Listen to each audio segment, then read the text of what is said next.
It wasn't meant to be this way. Back in March, the leaders of Kosovo and Serbia met at the dreamy lakeside town of Ohrid, North Macedonia, to sign what should have been a roadmap to a lasting peace.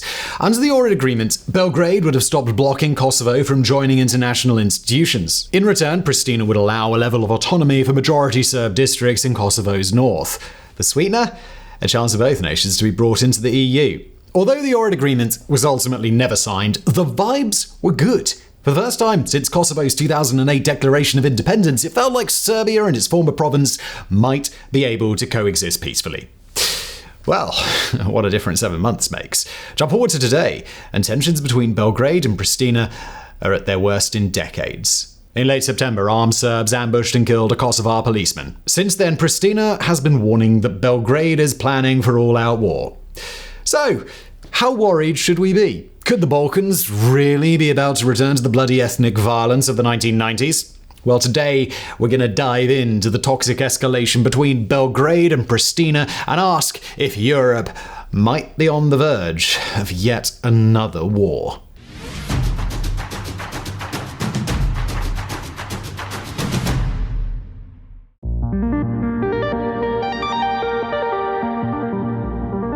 Now, writing in the aftermath, the BBC called it the worst escalation of violence in years. On September 24th, 2023, roughly 30 Serbs in military uniforms blockaded a bridge outside Banjska, an ethnically Serbian village in Kosovo's north. When Kosovar policemen came to remove the trucks, the armed men opened fire, killing one. What followed was the sort of battle not seen in the region for decades. With Kosovar special forces on the scene, the Serbian gunmen blockaded themselves in an Orthodox monastery.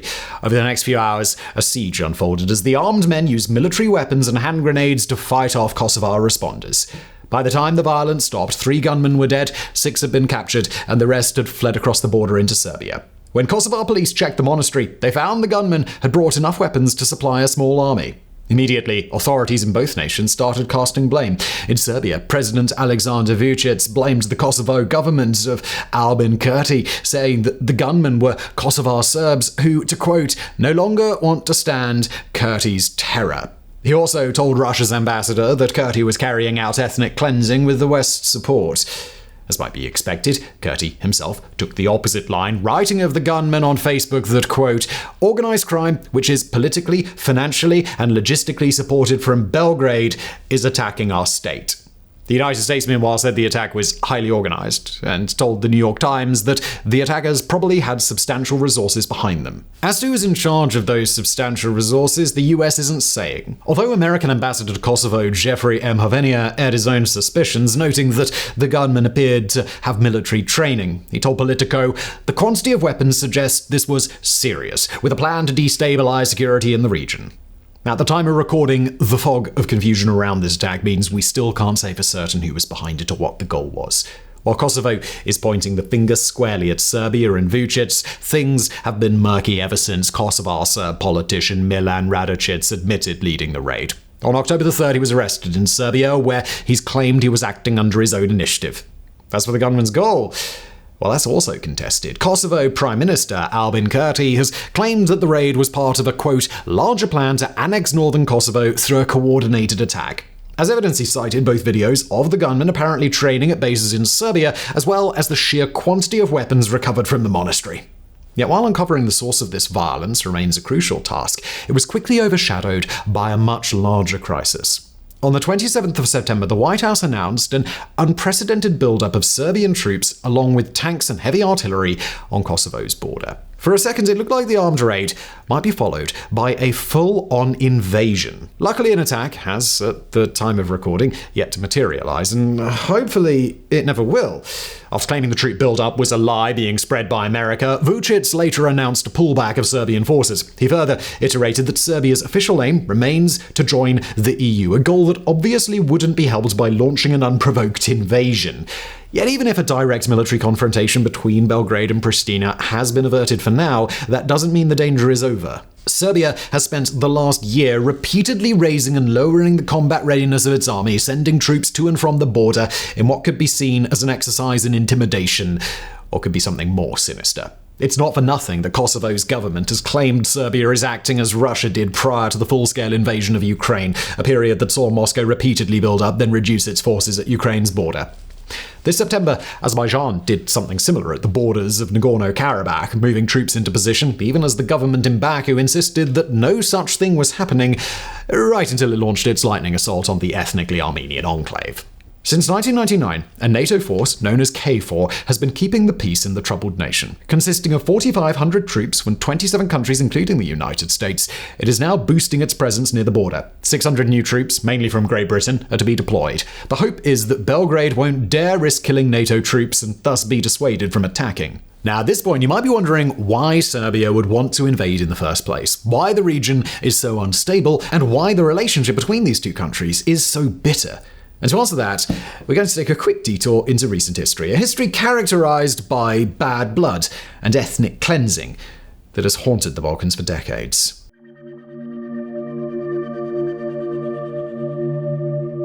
Now, coming at the end of the 1990s, the Kosovo War acted as the capstone to a decade of violence. The operatic finale of the blood-soaked Balkan Wars, in which all the principal players, religious hatred, ethnic strife, joined one another on stage for one last and tragic number. Doing such a complex war justice in just a small part of this video would be impossible, so take our usual disclaimer that what follows really are just the basics. It's the Cribgy version, designed to give you enough information for the rest of today's story to make sense. Not that there was ever much sense to the sheer brutality of this conflict. Although it broke out in 1998, the Kosovo War's tangled roots can be traced back to 1981, when ethnic Albanians in what was then Yugoslavia rioted for more autonomy. At the time, Yugoslavia was divided into 6 republics: Croatia, Serbia, Macedonia, Slovenia, Bosnia and Herzegovina, and Montenegro, all based on ethnic or religious differences. Kosovo, though, was merely an autonomous province of Serbia, a fact resented by the ethnic Albanians living there who felt they deserved equal recognition. Sadly for them, the 1981 riots would lead to the exact opposite. Spooked by the spectre of separatism, Serbs began turning to politicians who promised to crack down on the rioters. One such politician was Slobodan Milosevic, who made a name for himself promising to support ethnic Serbs in Kosovo. When he came to power, he stripped Kosovo of its autonomy, fired ethnic Albanian state employees, and brought in Serbs to do their jobs. In response, Kosovar Albanians formed a peaceful resistance group, but this being the Balkans, the peaceful part would soon be cast aside, especially after the breakup of Yugoslavia radicalized everyone. Witnessing the bloody independence wars fought by Slovenia and Croatia, as well as the mayhem in Bosnia, convinced Kosovo's Albanians they needed to take up arms. In 1997, they formed the Kosovo Liberation Army, or KLA, but when it came to using violence, there was no way the KLA could compete with Milosevic. In 1998, Milosevic ordered the destruction of all separatist elements in Kosovo. In practical terms, this meant the destruction of all ethnic Albanians. 13,000 people were killed, mostly Kosovar Albanian civilians, and over 1 million were forced from their homes before a 79-day NATO bombing campaign stopped the slaughter at the cost of hundreds of Serbian and Montenegrin lives. Yet the violence didn't stop. With Milosevic's forces halted, the KLA returned to Kosovo. There, they carried out reprisal killings against Serbs and Roma, driving 164,000 into permanent exile. It is the memories of these massacres that still haunt the region today, Kosovar Albanian memories of fleeing through the night before a genocidal army. Kosovar Serb memories of the revenge killings that tore through their villages. Memories as sharp and bitter now as they were 25 years ago.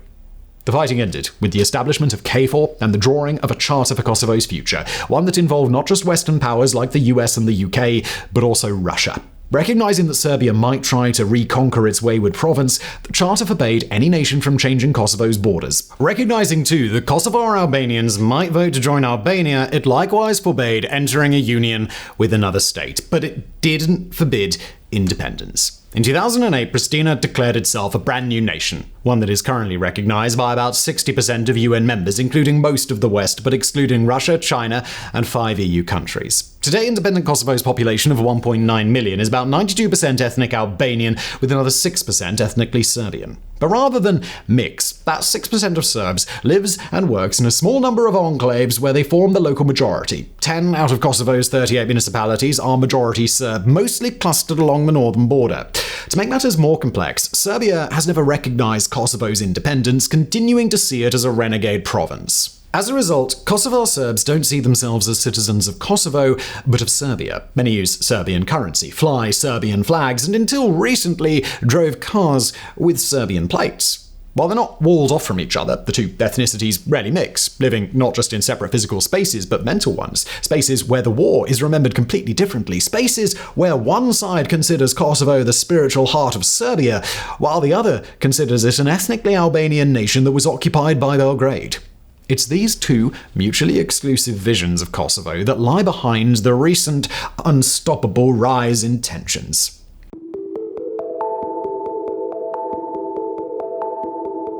Now, as bad as the armed raid on northern Kosovo was, it's not the only time this year things have threatened to spiral out of control. Back in April, local mayoral elections devolved into chaos after Serbs in the north refused to take part. The boycott led to ethnic Albanians winning in Serb enclaves on paltry turnouts, in some cases as low as 2%. Obviously, winning an election in which 98% of voters refused to vote does not amount to a democratic mandate. Nonetheless, Kosovo PM Albin Kurti told the new mayors to take up their posts, dispatching special forces to protect them. The result, rather predictably, was massive rioting. In clashes, some 30 KFOR troops were injured along with 52 Serbs. Bad as the violence was, though, it also demonstrated something else, that Vučić isn't alone in pouring gas on this dumpster fire. At an incredibly delicate time, both nations are unfortunate enough to be led by men with a penchant for stoking the flames of resentment. To get a flavour of both leaders, you need only look at their backgrounds. Vučić is a former ultranationalist who worked under Slobodan Milosevic as information minister, broadcasting dehumanizing propaganda to justify atrocities against ethnic Albanians in Kosovo. Kurti, meanwhile, is a former KLA affiliate who was imprisoned and beaten by Serbia during the Kosovo War and has a track record of refusing to compromise. In 2015, he set off tear gas in Kosovo's parliament to halt a vote on giving Serb areas more autonomy. It's the combustible mixture of these two men that many blame for the current tensions. Two men with passionate, nationalistic bases and a flair for the dramatic. A Serbian activist, Rada Trajkovic, wearily told the New York Times, "We are stuck in an ego game of two leaders." And this is a game that has included some extremely weird twists. Take the original spark that ignited tensions back in the summer of 2022.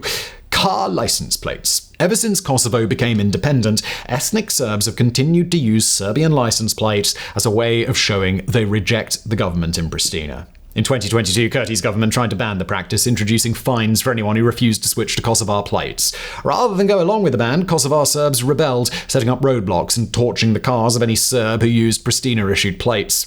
Although Kurti backed down, it was just a temporary reprieve. In November of 2022, his government tried again to implement the idea, only for every ethnic Serb policeman in the country to resign en masse. The subsequent arrest of one of those policemen, on unrelated charges, caused North Kosovo to again explode in unrest. Unrest that only ended when Vučić personally went and asked the Kosovo Serbs to stand down. Now, if you're gobsmacked that mere license plates could lead to so much trouble, you have to remember that the plates were only a symbol of deeper issues. Just as the choice of saying Derry or Londonderry isn't really about proper nomenclature, so too are Serbian or Kosovar license plates markers of identity. Identities that both sides feel are under threat. It was this feeling of threat that the Ohrid Agreement was meant to solve. Now, that's the agreement that we mentioned right back in the introduction. Brought forward this spring under the auspices of France and Germany, it was marketed as the best chance of normalizing relations between Belgrade and Pristina. At its heart lay an EU-brokered plan from 2013 that had never been formalized. Known as the Community of Serb Municipalities, sometimes translated as the Association, it envisioned giving the Serbs of northern Kosovo huge amounts of autonomy. This would have included the right to set local education, healthcare, and economic development policy, as well as allowing the local police forces to recruit mainly ethnic Serbs. In return for Pristina swallowing this bitter pill, Serbia would have dropped all objections to Kosovo joining international institutions like the UN and NATO. As a reward, both would have been set on the path to EU accession, with all the economic opportunities that implied. Yet while both Vučić and Kurti agreed to the deal, pressure from ultranationalists in both countries forced them to forgo signing it. The Ohrid Agreement never went into force. In its place, both ethnic Albanians and Serbs simply got an ever-smouldering dumpster fire, a fire that's now threatening to burn out of control.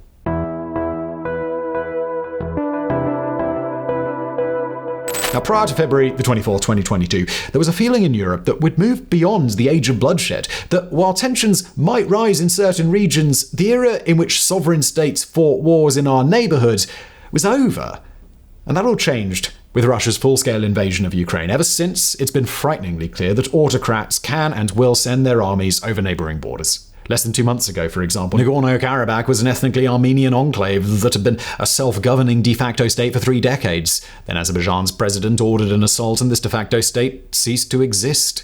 All of which is a somewhat long-winded way of saying there should be no excuses for complacency. If war breaks out between Kosovo and Serbia tomorrow, no one can claim it seemed impossible. No one will be able to escape their share of blame. Especially not when there's so much blame to go around. One of the biggest helpings undoubtedly has to go to the EU, which is supposed to have been guiding peace negotiations between Belgrade and Pristina for over a decade. In this, the carrot for Belgrade was always the massive economic boost that would come with EU membership. When Serbia first applied to join the bloc in 2012, that carrot seemed tantalizingly real. The EU had added Romania and Bulgaria back in 2007, and Croatia would join in 2013. In the years since, though, short-sighted European decisions have left that juicy carrot looking like a withered and mouldy joke. The trouble has been the complete end to EU enlargement in the Balkans, even as countries applying to join have still been forced to jump through hoops. North Macedonia, for example, changed its legal name in return for Greece unblocking accession talks, only for Emmanuel Macron to veto the process. Albania and Montenegro have likewise been kept in the waiting room. The result has been a complete collapse in Belgrade's belief that Serbia will ever be allowed to join the EU. With that belief in ashes, one of the biggest incentives for Serbia to play nice with Kosovo has been removed. After all, why would Vučić risk the nationalist backlash from normalizing relations with Kosovo if he thinks there'll be no reward afterward? Not that we should place the blame solely at Europe's feet. There are plenty of local players who need to take some credit. One of these is Albin Kurti. As recently as September the 14th, EU High Representative for Foreign Affairs Joseph Borrell managed to get Vučić to agree to a revised version of the Ohrid Agreement. But rather than a breakthrough, the deal ended in deadlock when Kurti rejected it. Apparently Brussels was so livid that it toyed with slapping sanctions on Kosovo. To be fair, not everyone thinks Kurti was wrong to refuse the deal. Writing in The Guardian, political scientist Jasmine Mijanovic argued that the West is currently placing too much trust in Belgrade, deliberately ignoring provocations like armed raids that Kurti has no choice but to respond to. It's all in the name of getting some version of the Ohrid Agreement over the line, no matter the cost. As to why the EU and USA might be incentivized to turn a blind eye to Serbian misdeeds, well, we can sum that up in a single word that currently symbolizes so many Western anxieties: Russia.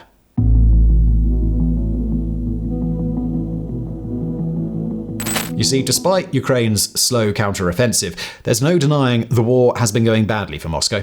More Russian troops have died in 19 months than during the 10-year Soviet-Afghan war. A 3-day defeat of Kiev has now morphed into a quagmire without end.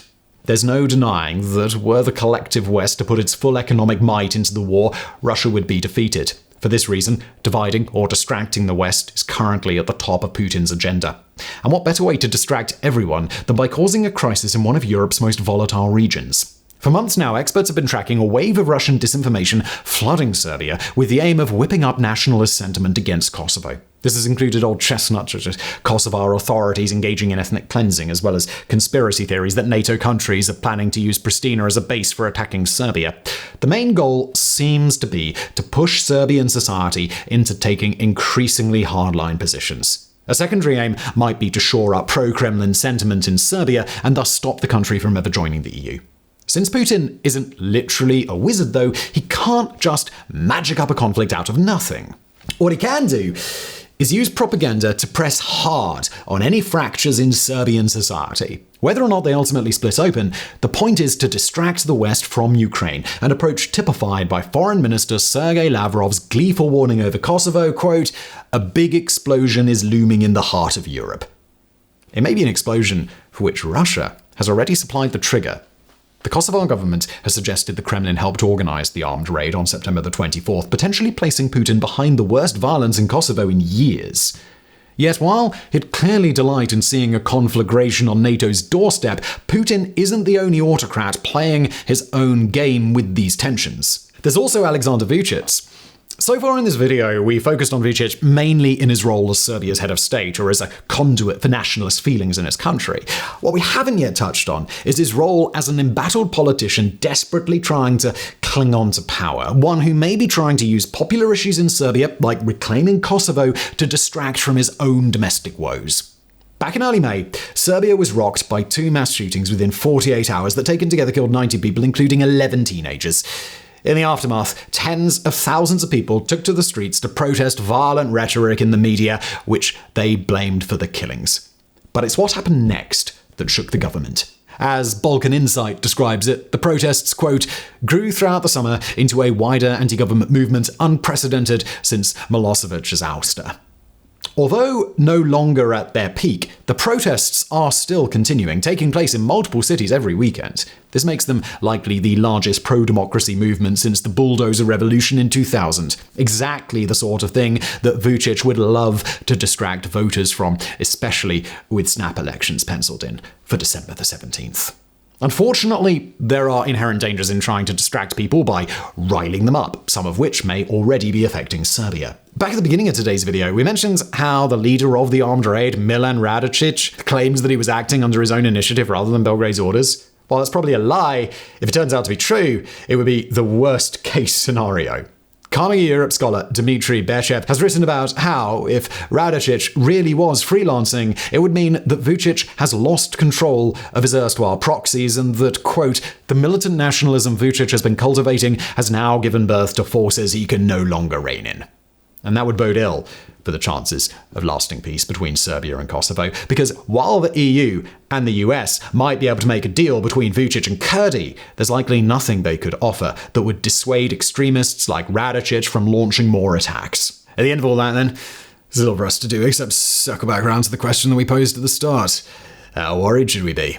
And the answer, unfortunately, is anywhere from fairly worried to, dear God, it is time to panic right now. At best, we should worry that Pristina and Belgrade are caught in a cycle of tensions that threaten to spill over into sporadic acts of violence, a cycle that won't be broken under the current governments but may be contained by intense Western diplomacy. At worst, we should worry that things are already out of control, that Serbian paramilitaries are determined to launch attacks in Kosovo to provoke a conflict, or that Vučić really is intending to go through with an invasion of Kosovo's north. Right now, it is obviously impossible to say which of these possibilities, if any, is true. It could be that tensions will reduce to a simmer again. It could be that 2 more European armies could soon face one another on the battlefield. But what we can say is that this brewing conflict deserves the world's attention now, before it's too late.